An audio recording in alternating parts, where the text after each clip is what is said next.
বলছিলাম মানবতা বিরোধী অপরাধে শেখ হাসিনা সহ ৩ আসামির মামলার যুক্তিতর্ক শেষে আজ রায় প্রদানের দিন ধার্য করবে ট্রাইব্যুনাল ১।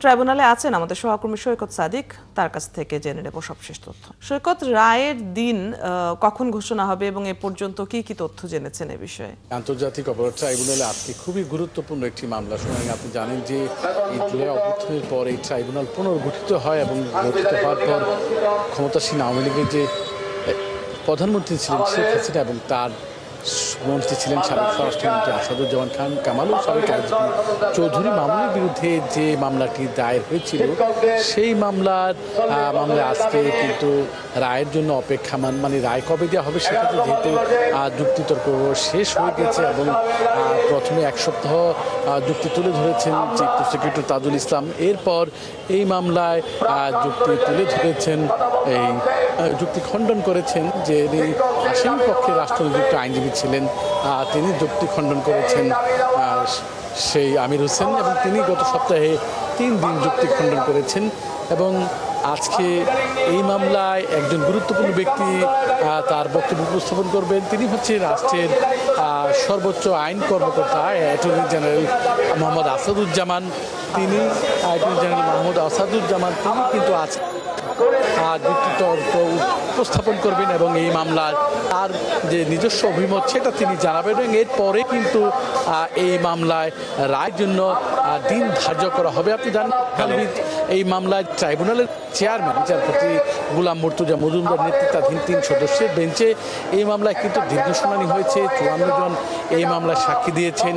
8,447 পৃষ্ঠার যে তথ্যপাত্র ট্রাইব্যুনালের প্রসিকিউশন পক্ষ থেকে দিয়েছেন। 5টি সুনির্দিষ্ট অভিযোগের ভিত্তিতে এই 3 আসামির বিরুদ্ধে তারা অভিযোগ তুলে ধরেছেন। যেহেতু 2 আসামি শেখ হাসিনা এবং আসাদুজ্জামান খান কামাল তারা পলাতক রয়েছেন, তাদের পক্ষে যে স্টেট ডিফেন্স বা রাষ্ট্রনিযুক্ত আইনজীবী সব কিছুই হয়েছে।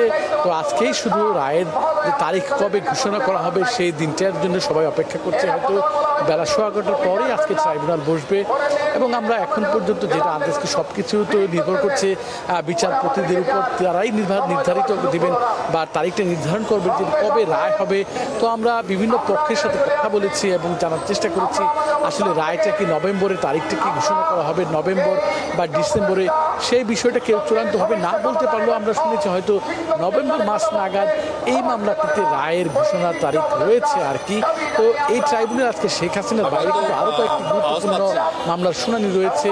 আপনি জানেন যে জুলাই অভ্যুত্থানে যে রামপুরা একটি ভবনে কার্নিশে ঝুলেছিল একটি তরুণ, সেই আমিরের গুলি করে মারার চেষ্টা হয়েছিল, সেই ঘটনার মামলা আজকে যুক্তিতর্ক তুলে ধরা হবে, সূচনা বক্তব্য উপস্থাপন হবে।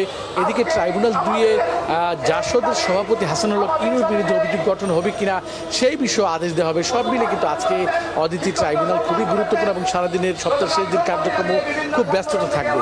অদিতি, এখন পর্যন্ত আমার কাছে এই হচ্ছে সর্বশেষ তথ্য। সৈকত, আপনি আছেন সেখানে এবং নিশ্চয়ই যেহেতু বলছিলেন আজকের দিনে গুরুত্বপূর্ণ বেশ কয়েকটি মামলার খবর আপনি সংগ্রহ করছেন, পরবর্তী সংবাদে নিশ্চয়ই কথা হবে। দর্শক সহকর্মী সৈকত সাদিক ট্রাইব্যুনাল থেকে এতক্ষণ যুক্ত ছিলেন আমাদের সাথে।